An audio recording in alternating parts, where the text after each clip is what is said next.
Gia Giudice, the poised and resilient daughter of Real Housewives of New Jersey fame, found herself thrust into an extraordinarily demanding situation that tested not just her physical endurance but her emotional fortitude in ways she could never have anticipated.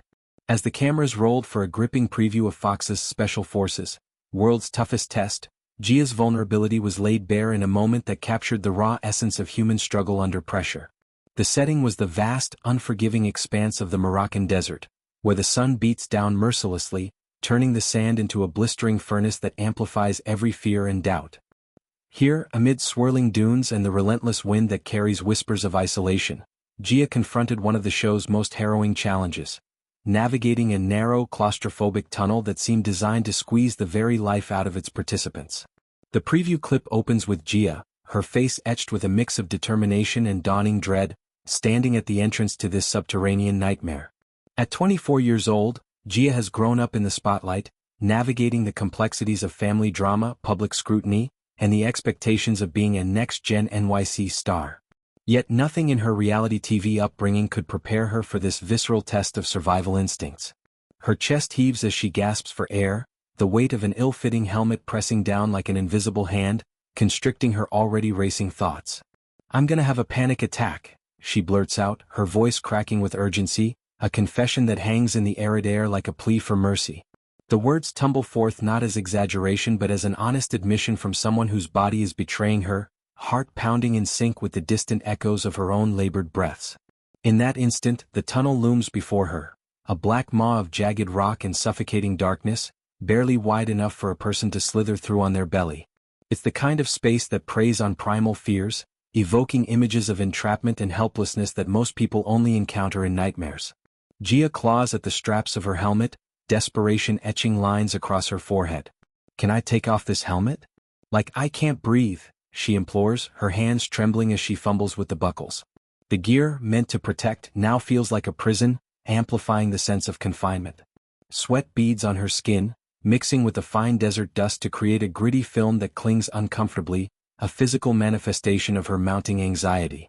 "I can't breathe," she repeats, the phrase a mantra of distress that echoes her internal turmoil, where every inhale feels shallow and insufficient, as if the very oxygen is conspiring against her. Enter Sergeant Jason Fox, the no-nonsense instructor known on the show as DS Foxy, a veteran of real-world special operations whose presence commands respect and instills a reluctant resolve.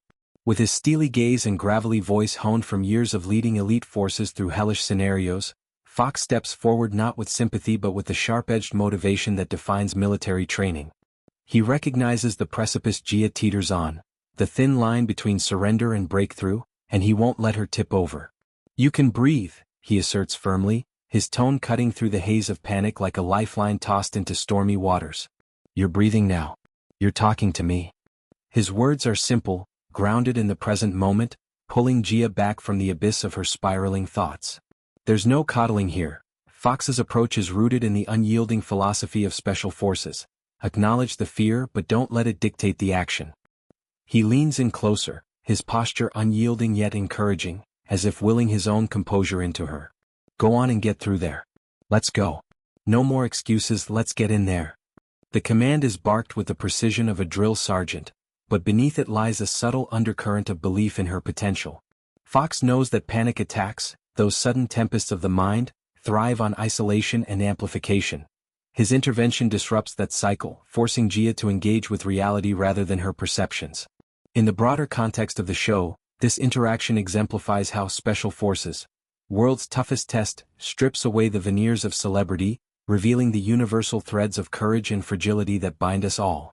Contestants aren't just enduring physical ordeals, they're excavating their inner strengths, often unearthing buried traumas in the process. Gia's participation in Season 4 marks a pivotal chapter in her personal narrative, one that intertwines her story with that of her mother, Teresa Giudice, the enduring matriarch of Real Housewives of New Jersey. For the first time, this mother-daughter pair stepped into the fray together, a duo bound by blood and shared history, now united in a crucible of endurance. Teresa, at 53, embodies the seasoned warrior, having weathered storms of legal battles, family feuds, and the relentless churn of tabloid headlines. Her early exit from the show, due to an injury that sidelined her ambitions, only heightened the stakes for Gia, who suddenly bore the weight of representation for their lineage. Joining a cadre of celebrities handpicked for their diverse backgrounds, from actors to athletes, Gia and Teresa were thrust into a regimen crafted by actual special forces operatives. These aren't scripted skits or glamorous photo shoots.